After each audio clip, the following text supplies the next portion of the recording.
Bonjour Olivier Faure. Bonjour à tous les deux et à ceux qui nous écoutent. La première ministre Elisabeth Borne a détaillé ce matin le dispositif qui va succéder à la ristourne à la pompe à partir du mois prochain. Ce sera un chèque de 100 € destiné à 10 millions de Français, ceux qui utilisent leur voiture pour aller travailler. Est-ce que c'est la bonne réponse ? Bon, c'est mieux que si c'était pire. Donc, effectivement, c'est une annonce bienvenue. Maintenant, je note aussi qu'elle ne concerne pas tous les Français. Elle concerne d'abord ceux qui travaillent. Elle ne concerne pas celles et ceux qui sont au chômage et qui cherchent un emploi et qui ont besoin de se déplacer. Elle ne concerne pas les retraités. Et donc, il y a aussi des gens modestes qui auraient mérité en fait cette aide. Et puis 100 €, ça ne compense pas complètement les pertes évidemment que les Français subissent chaque semaine quand ils font le plein leur véhicule. Pour ceux qui cherchent un emploi, Pôle emploi justement va renforcer son dispositif pour aider les demandeurs d'emploi à se déplacer eux aussi. La mesure coûte 1 milliard. Vous l'auriez élargi à qui d'autre ? Parce que ça coûte déjà très cher. Ça coûte cher. Enfin. Et ça s'ajoute aux autres dispositifs, le bouclier tarifaire, le chèque énergie. Non, chèque bois. Oui, ça coûte cher. Mais enfin, ça coûte cher surtout d'abord aux Françaises et aux Français qui subissent une inflation que vous connaissez. On dit qu'elle est de 6,2%. Ça, c'est la moyenne. La réalité, pour ceux qui ont une consommation qui est essentiellement vivrière, existentielle, c'est d'abord quoi ? C'est l'énergie et c'est l'alimentaire. Dans les deux cas, on est à 15% pour l'énergie, on est à 12% pour l'alimentaire. Et donc, ce sont des gens qui sont aujourd'hui étranglés par cette situation d'inflation qui est devenue structurelle. Et donc, bien sûr, ça coûte cher. Mais enfin, vous croyez que ça coûte pas cher aussi quand le même gouvernement rend 8 milliards d'euros aux entreprises avec la fin de la CVAE, quand il refuse de taxer les super-profits? Est-ce que vous pensez qu'il n'y avait pas d'autres moyens de trouver des ressources pour venir à la fois en aide aux plus vulnérables et puis pour engager aussi la transition écologique? Et donc, vous voyez bien qu'il y a des choix qui sont opérés par ce gouvernement. Ce ne sont pas les miens. Quand il fait un pas dans le bon sens, je l'approuve parce que finalement, il vaut mieux ça que rien. Mais la réalité, c'est qu'on aurait pu faire très différemment et je regrette que ce soit la politique des tout petits pas dans un gouvernement qui est d'abord un gouvernement qui nous angoisse. Olivier Faure, en parlant d'angoisse, arrêtons de jouer avec les peurs. Nous sommes un grand pays, nous allons tenir cet hiver, c'est ce qu'a dit hier Emmanuel Macron après plusieurs jours de flottement sur la possibilité ou non de coupure volontaire de courant cet hiver. Est-ce qu'il a raison d'appeler tout le monde, majorité et opposition, au calme ? Au calme, oui, il faut être calme, mais il faut aussi que le président s'en prenne à lui-même et à son propre gouvernement. Qui a créé cette situation, si ce n'est le gouvernement lui-même ? Et j'ajoute que en réalité, c'est la goutte d'eau qui fait déborder le vase. Ce que vivent les Français en ce moment, qu'est-ce qu'ils vivent ? On leur parle de l'hôpital, ça va pas.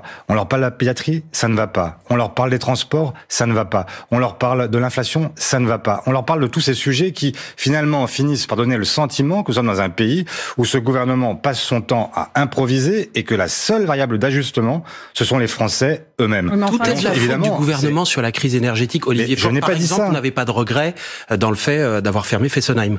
Mais d'abord, je n'ai pas dit ça. Fessenheim a été fermé en réalité par Emmanuel Macron. Au tout début de son quinquennat sur une décision prise à la fin du quinquennat de François Hollande. Je l'entends. Simplement, ce que je vous dis... Tout est de la faute du gouvernement. Mais je n'ai pas dit ça. J'ai dit simplement que si vous avez un gouvernement qui donne le sentiment d'improviser en permanence, gouverner, c'est prévoir, disait Mendes France. Là, avec ce gouvernement, avec Emmanuel Macron, on a le sentiment que sa nouvelle maxime, c'est gouverner, c'est décevoir. Parce que à chaque fois, on est sur, en fait, des décisions qui interviennent, comme ce matin, d'un seul coup, on ne sait pas très bien comment ça arrive, on ne sait pas pourquoi, rien n'est anticipé, et le sentiment en permanence d'être confronté à la pénurie. Et enfin, on est dans un pays, enfin, dans la 6e puissance économique mondiale, où on cherche du Doliprane. Ça ne va pas. Il y a quelque chose qui, à un moment, finit par être extrêmement angoissant pour les Françaises et les Français, et c'est ce qu'ils nous disent. Sur la question de l'électricité, Olivier Faure, est-ce que vous prenez votre responsabilité ? Est-ce que vous êtes responsable de ce qui se passe aujourd'hui ? Un hiver difficile parce qu'on manque d'électricité, parce que François Hollande, parce que la gauche au pouvoir a décidé de se désinvestir du nucléaire. Attendez, c'est pas tout à fait comme ça que les choses se sont passées. Vous avez il y a eu un accord avec les écologistes. Aujourd'hui, la raison pour laquelle nous sommes en difficulté, c'est parce que l'entretien des centrales n'a pas été réalisé. Vous en avez 20 aujourd'hui qui sont à l'arrêt pour des raisons soit de corrosion, soit grand carénage, etc. Parce qu'on a perdu aussi la faculté technique de réparer les centrales, parce qu'on n'a pas investi pendant des années. C'est vrai, et donc il y a aujourd'hui une difficulté, mais enfin, ce gouvernement est en place depuis 6 ans. Et même, vous allez certainement me parler des énergies renouvelables, le projet qui est développé développer aujourd'hui, c'est un projet qui aurait déjà dû être présenté il y a 6 ans. On va en parler. Et donc, oui, mais tout ça pour dire que, en fait, la réalité, c'est que ce gouvernement ne peut pas continuer à s'appuyer sur les décisions antérieures. Il est responsable, pleinement responsable de ce qu'il se passe aujourd'hui. Si vous étiez au pouvoir, vous, Olivier Faure, vous feriez quoi avec les centrales nucléaires aujourd'hui? Vous dites, j'attends qu'elles meurent tranquillement de leur belle mort, j'en construis des nouvelles? Alors, je n'ai jamais dit ça. J'ai une question, il y a un choix. Oui, d'accord. Ouais. Je n'ai jamais pensé qu'il fallait, je pense au contraire que nous avons une énergie nucléaire qui est une énergie de transition et que tant que nous ne sommes pas arrivés à maturité avec les énergies renouvelables, il faut maintenir le parc nucléaire. Et donc, il faut maintenir ou en construire de nouveaux? Il faut le maintenir et ensuite, en lien avec l'autorité de sûreté nucléaire, voir quelle est notre capacité à faire la jonction entre le renouvelable et le nucléaire. Et dans ces conditions-là, d'abord, appeler le peuple français à trancher par lui-même, parce que ce sont des décisions qui vont l'impacter pour de très nombreuses décennies. C'est-à-dire un référendum sur le nucléaire? Absolument, un grand débat sur le nucléaire et un référendum, à partir duquel les Françaises et les Français sont amenés à choisir et à dire ce qu'ils entendent faire. Ça, c'est une façon de dire, on prend pas position là-dessus, parce que c'est un sujet de discussion à l'intérieur de la gauche. Non, ça s'appelle... Les communistes veulent la poursuite du nucléaire. Non, ça s'appelle... Vous êtes au milieu. Non, ça s'appelle, Marc Fauvel, ça s'appelle la démocratie. Et quand vous avez des grands choix, y compris les choix qui ont été opérés autrefois sur le nucléaire, ont été des choix qui étaient des choix arbitraires. Mais, bon, très bien. Donc vous n'avez pas d'opinion, vous, sur la poursuite ou non du nucléaire? Je viens de vous dire le contraire. Je pense que l'énergie nucléaire est une énergie de transition, qu'il faut continuer tant que nous ne savons pas. Nous avons besoin, on le sait, de 50% d'énergie supplémentaire pour nos nouveaux usages, notamment parce que les véhicules vont être électrifiés, parce que tout est électrique aujourd'hui. Et donc, nous avons besoin de 50% d'électricité supplémentaire dans les prochaines décennies. Si vous dites on réinvestit pas, justement, si on suit votre logique, vous dites on réinvestit pas, les centrales qu'on a aujourd'hui vont s'éteindre, si j'ose dire, en 2040. 2040, c'est demain. Oui, alors on fait quoi? Mais vous savez que même si on prenait la décision ce matin de construire la centrale nucléaire, elle ne serait pas en fonction avant 2035 ou 2040 de toute façon. Donc ce sont des choix qui sont des choix longs et ça suppose que ce soit des choix aussi pleinement conscients. Donc il faut un grand débat sur ces questions-là. Vous avez des scénarios différentes qui ont été posés par RTE, des scénarios à 100% renouvelables, d'autres avec un mix énergétique qui est maintenu. Moi je souhaite que ce débat puisse avoir lieu avec les Françaises et les Français. Je souhaite qu'on puisse avancer ensemble parce que ce sont des choix qui touchent l'ensemble des Français. Votre partenaire de l'ANUP, Sandrine Rousseau, propose qu'on éteigne les aéroports en cas de délestage. Ça fait partie des possibilités, ça fait partie des choix. C'est-à-dire que plutôt que d'impacter les Françaises et les Français, les écoles et les particuliers, se dire qu'on pourrait à ce moment-là... On fait quoi des avions qui sont en l'air à ce moment-là? Non mais attendez, personne ne parle... Je ne sais pas, à quoi elle fait référence quand elle parle des aéroports. Éteindre les aéroports en cas de délestage, c'est ce qu'elle a proposé hier. Je n'imagine pas une seule seconde qu'on on éteigne les pistes et qu'on arrête la tour de contrôle et qu'on dise que désormais les avions se baladent pendant 2 heures de plus en l'air et qu'on ne sait pas ce qu'on en fait. Mais du coup, on éteint quoi? C'est pas vrai. Mais je ne suis pas Sandrine Rousseau, je ne sais pas ce qu'elle avait en tête. Et donc, vous lui poserez la question quand vous la recevrez. Mais l'idée d'aller chercher d'abord dans les grandes industries, de chercher là où il y a de la consommation importante plutôt que chez les particuliers, ça a une logique aussi. Les particuliers voyagent aussi. Oui, bien sûr. Non, mais allez, on va parler de la loi énergie renouvelable dans un instant. La gauche va-t-elle la voter? Vous nous direz ce que vous en pensez, Olivier Faure. Le temps du fil info, 8h41, avec Mathilde Romagnan. Une indemnité carburant de 100 € pour les 10 millions de Français les plus modestes, annonce ce matin de la Première ministre Elisabeth Borne. Cette mesure coûtera 1 milliard d'euros à l'État et elle concerne près de la moitié des ménages. Recadrage d'Emmanuel Macron sur de possibles coupures d'électricité cet hiver. Le chef de l'État a dénoncé des scénarios absurdes qui font peur aux gens. Hier, Enedis s'assurait que les malades sous respirateurs ne seraient pas prioritaires en cas de délestage. Après 3 ans de politique zéro Covid et des manifestations historiques, la Chine allège ses restrictions sanitaires. Les autorités réduisent les tests PCR généralisés et les cas asymptomatiques peuvent passer leur quarantaine chez eux. La garde à vue du youtubeur Norman Tavo a été levée hier soir. L'enquête, elle, se poursuit. Le vidéaste est soupçonné de corruption de mineurs et de viol. 6 femmes ont porté plainte contre lui. France Info. Le 8-30 France Info, Salia Brakia, Marc Fauvel. Toujours avec Olivier Faure, le premier secrétaire du Parti Socialiste. L'Assemblée examine en ce moment le projet de loi sur l'accélération du déploiement des énergies renouvelables. Est-ce que vous soutiendrez le gouvernement sur ce texte ? Quelle est notre approche? Elle est assez simple. En fait, je vous l'ai dit tout à l'heure, cette loi intervient tard. Nous sommes très en retard sur les énergies renouvelables, mais on ne voit pas très bien non plus quelle serait notre logique si nous étions là pour freiner en fait ce qui va être malgré tout une avancée.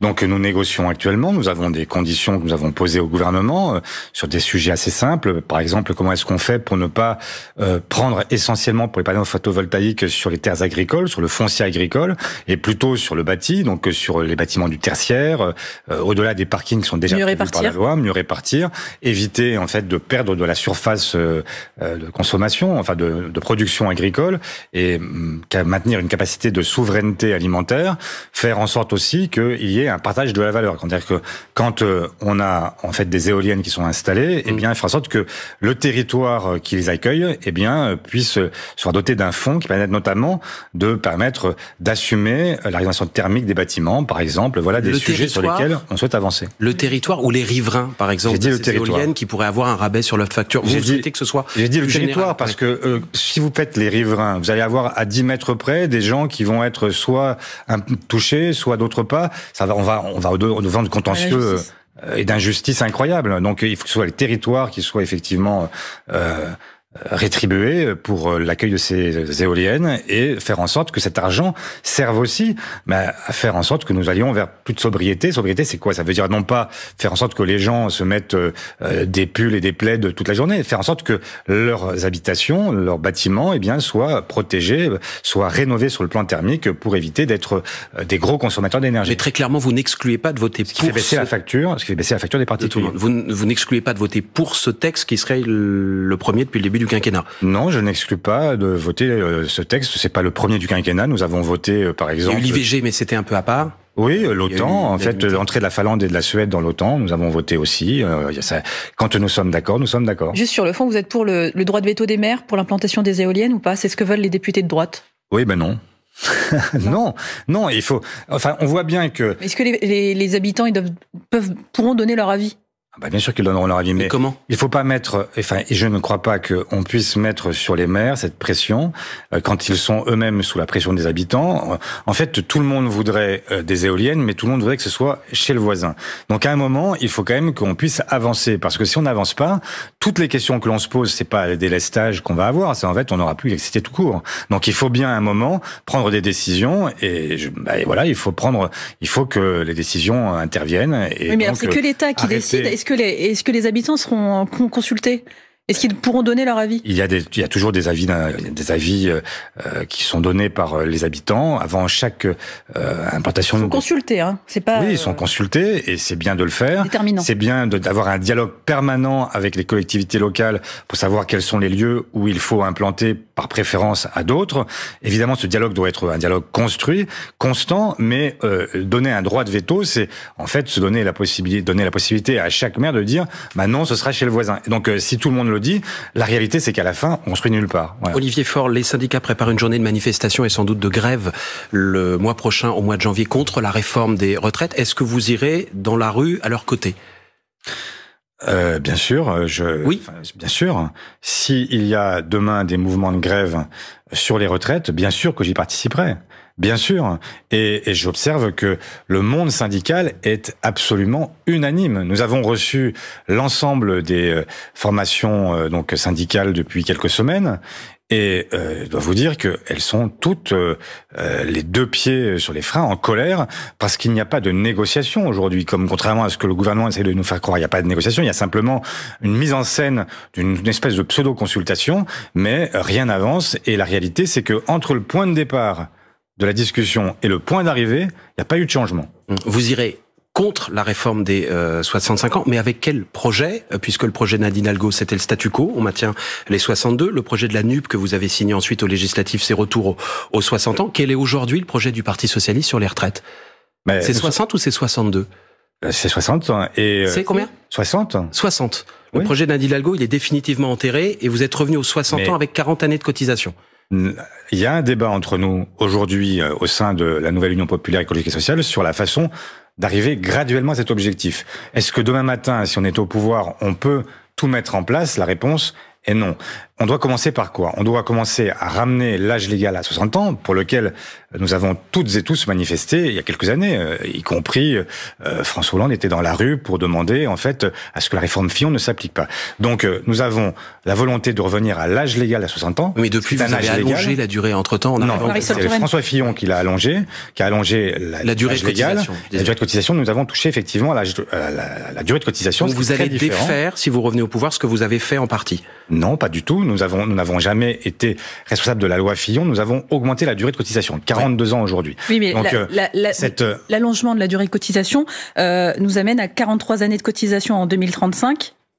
Et donc forcément pour toucher une retraite à taux plein, on augmente l'âge. Alors pas pour tout le monde, c'est bien ça qu'il faut comprendre, et c'est pour ça que je vous dis qu'il y a une différence entre l'âge légal et la durée de cotisation. Aujourd'hui, la réforme du gouvernement, elle vise à quoi? Elle vise à faire en sorte que nos retraites et les économies, les 8 à 9 milliards d'économies qu'il prévoit sur les retraites, soient payées par qui? Non pas par vous, par Marc Fauvel, etc., ou par moi, qui avons fait des études plus longues et qui avons eu une entrée dans la vie active plus tardive. Pour nous, la réalité, c'est que pour arriver à 43 annuités de cotisation ou 42 annuités aujourd'hui, de toute façon, il faudra attendre 65 ans. Donc nous ne sommes pas impactés par cette réforme. Qui l'est? Tous ceux qui ont commencé à travailler plus tôt, qui ont fait des études plus courtes, qui ont l'espérance de vie plus courte que la nôtre, et qui donc vont, en réalité, payer cette réforme pour les autres. Et donc nous, ce que nous disons, c'est qu'il faut maintenir l'âge légal, revenir à l'âge légal à 60 ans, et donc que les carrières longues puissent donc partir quand elles ont encore la force de partir. Il y aura un dispositif carrière longue dans la réforme que prépare le gouvernement. Et ensuite, sur ceux qui ont des métiers pénibles, qui ont des métiers qui donc sont souvent ces métiers qui conduisent à partir plus tôt par retraite, oui. En fait, à mourir plus tôt, pour dire les choses crûment, eh bien que cela ait une durée de cotisation qui soit inférieure à cette durée de cotisation qui est celle du droit commun. Parce que c'est comme ça qu'on est juste.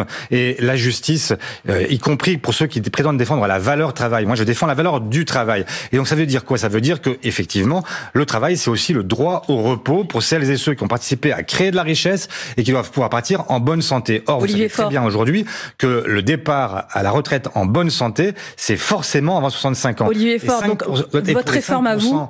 Des Français les plus pauvres, un quart d'entre eux sont déjà morts à l'âge de la retraite aujourd'hui. Donc qu'est-ce qu'on fait? Est-ce qu'on considère que ça va bien? Pour qu'on soit tout à fait clair, Olivier Faure, votre réforme à vous, c'est une retraite à 60 ans à taux plein pour toutes et pour tous, avec 40 annuités de cotisation. Donc, c'est pas ce que je viens de dire. Si, c'est ce que vous proposez avec la NUPES. C'est pas ce que c'est 60 ans. Je vous dis que nous sommes en discussion actuellement pour savoir comment graduellement nous arrivons à cet objectif. Il y a un objectif qui est fixé, mais est-ce que demain on a 70 ou 80 milliards à mettre sur la table pour le faire? La réponse est non. Donc le programme de la NUPES d'il y a 6 mois n'est plus d'actualité aujourd'hui. Mais le programme de la NUPES d'il y a 6 mois, on est en train de le réécrire. Mais non, je vous dis qu'il y a des objectifs qui sont partagés, et puis il y a aussi une mise en place. Si demain matin on est au gouvernement, ce qui n'est pas encore prévu, mais enfin, si demain matin on arrive au gouvernement, on dit pas, le surlendemain, on est à 60 ans, 40 annuités. Ça, c'est pas possible. Tout le monde le sait.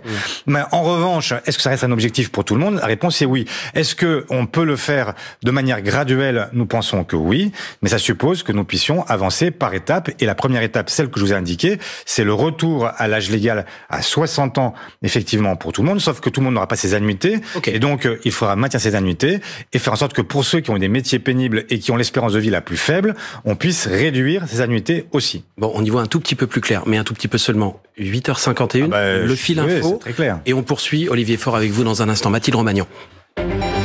100 € d'indemnité carburant pour 10 millions de Français utilisant leur voiture pour aller travailler. La première ministre Elisabeth Borne l'annonce ce matin pour protéger le pouvoir d'achat. C'est français, selon ses mots. L'indemnité sera versée en janvier. L'humanité est devenue une arme d'extinction massive, avertit le secrétaire général de l'ONU à la veille de l'ouverture de la COP15. Un sommet crucial pour la biodiversité qui commence aujourd'hui à Montréal. En 2 semaines, plus de 190 pays doivent se mettre d'accord pour sauver les espèces menacées d'extinction. Le rôle des autorités publiques n'est pas de gouverner par la peur. La mise au point d'Emmanuel Macron hier qui tente de tempérer les risques de coupure de courant cet hiver. Le chef de l'État dénonce des scénarios absurdes du fournisseur d'énergie Enedis. On connaît désormais les 4 affiches des quarts de finale de la Coupe du Monde de football au Qatar. Hier, le Maroc a créé la surprise en battant l'Espagne et en se qualifiant au tir au but. Qualifié également le Portugal qui a battu la Suisse 6-1. France Info. Le 8-30 France Info, Salia Braquia, Marc Fauvel. Toujours avec Olivier Faure, le premier secrétaire du Parti Socialiste. Hier à l'Assemblée, lors des questions au gouvernement, les ministres portaient tous le masque dans les rangs, mais pas les députés. Est-ce que vous devez donner l'exemple et le remettre aussi ? On doit le remettre, bien sûr que c'est une possibilité, ça n'est pas une obligation, mais dans les transports publics, par exemple, c'est recommandé, et je pense que c'est une recommandation qui est juste, parce que vous avez aujourd'hui des hôpitaux... Vous parlez de l'Assemblée ? À l'Assemblée aussi, en fait, ça peut être un exemple donné parce que nous sommes massés au même endroit et que nous avons aujourd'hui une forme d'exemplarité observée. Et donc, on sait que les hôpitaux sont aujourd'hui saturés parce qu'il y a la bronchiolite, parce qu'il y a la grippe, parce qu'il y a le Covid. Et donc, effectivement, il faut, plutôt que d'avoir demain à déplorer une situation dégradée, il vaut mieux la prévenir. Si le gouvernement dépose demain une loi pour rendre à nouveau le masque obligatoire dans les transports, vous la voterez ? Si la situation l'exige, bien sûr. Est-ce qu'elle l'exige aujourd'hui ? Les autorités sanitaires ont l'air de dire que pour l'instant ça tient, mais si ça ne tient pas et si nous voyons que la saturation des hôpitaux, moi j'ai quand même un respect immense pour ces gens qui sont là pour nous soigner, qui sont depuis plus de 2 ans dans une situation où on leur demande de faire des heures en permanence, etc. Donc quand on peut les soulager, il faut les soulager. C'est un geste citoyen minimal par rapport à ceux qui qui ont cette vocation, mais surtout qui sont là pour nous. Et donc est-ce qu'on les laisse tout seuls en disant c'est pas grave, on s'en fout? Donc vous voterez la loi si elle est présentée? Si à un moment les conditions l'exigent, oui, je la voterai absolument. Les Insoumis ont proposé la semaine dernière de réintégrer les soignants non vaccinés. Est-ce que vous êtes sur la même ligne qu'eux ? Il y a aujourd'hui 2 pays, la France et la Grèce, qui ne le font pas. Il y a eu une sanction pour... moi, je considère qu'il était normal de sanctionner des gens qui ne respectaient pas la loi. Maintenant, ça fait bien longtemps que ces gens sont sanctionnés. Est-ce que c'est une sanction qui est à perpétuité ou c'est une sanction qui trouve son issue? J'espère que nous allons trouver une solution. Et notamment, je pense à l'Outre-mer, où cette question-là est une question qui est très particulière. En Outre-mer, c'est aussi des régions de France où le rapport à la science, le rapport aux recommandations de l'État sont plus difficiles qu'ailleurs parce qu'il y a eu dans le passé, et donc je pense au chlordécone, oui, des situations qui ont créé une forme de méfiance. Et donc dans ces départements et régions, je pense que il y a aujourd'hui nécessité d'avancer et de faire en sorte que les hôpitaux puissent retrouver dans les Outre-mer d'abord. Mais écoutez, c'est le débat qu'il doit y avoir avec le gouvernement. Je crois que le gouvernement lui-même est... moi, je vous dis que dans nos Outre-mer, il y a aujourd'hui une situation qui est une situation catastrophique. On fait quoi, catastrophique. Et donc, qu'il y a certainement la nécessité de réintégrer, en fait, ces soignants, parce que vous avez là une population qui est très largement sous-dotée. Et donc, on n'arrive pas à vous suivre, Olivier Faure. Il y a 2 minutes, vous nous disiez... Ah oui, je vous explique pourquoi on n'arrive pas à vous suivre. Oui. Vous disiez 2 secondes, il va falloir remettre le masque. En tout cas, j'encourage les Français à remettre le masque parce qu'il faut soulager les soignants.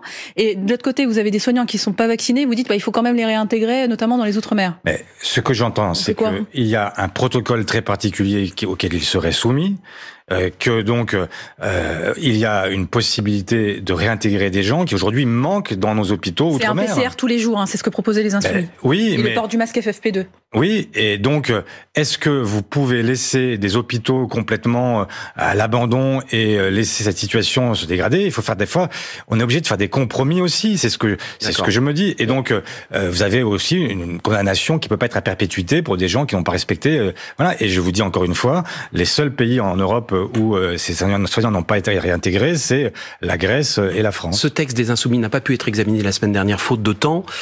Il va être reproposé dans quelques jours, le mois prochain, mais cette fois-ci par le Rassemblement national.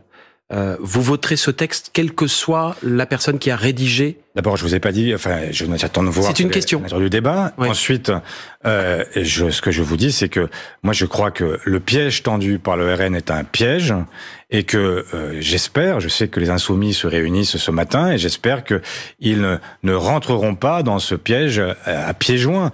Et donc, pour être tout à fait précis, Caroline Fiat, qui avait porté le texte lors de la semaine dernière pour les Insoumis, va le porter aussi pendant l'étude des examens du Rassemblement national, l'étude des textes du Rassemblement national. Est-ce que vous trouvez ça normal que des voix de gauche puissent se joindre aux voix du RN pour réintégrer les soignants? Non, attendez, c'est pas non vaccinés.